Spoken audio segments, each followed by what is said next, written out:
All right, today's Tuesday, and I'm Mr. Hennessy, and this is your geometry overview for the new work you're doing today.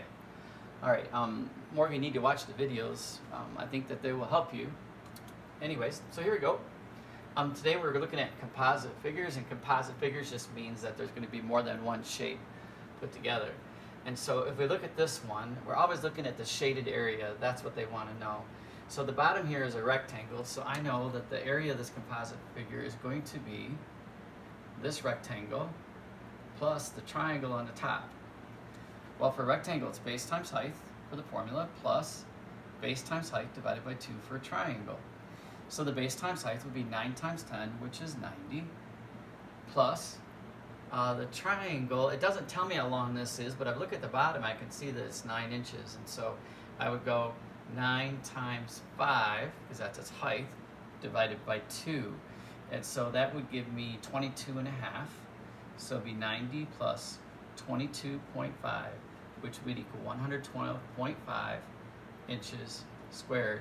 So that's an example where everything's filled in. This is an example of where there was a square there first, and then somebody took some scissors or whatever, and they just cut this circle right out of it and threw it away.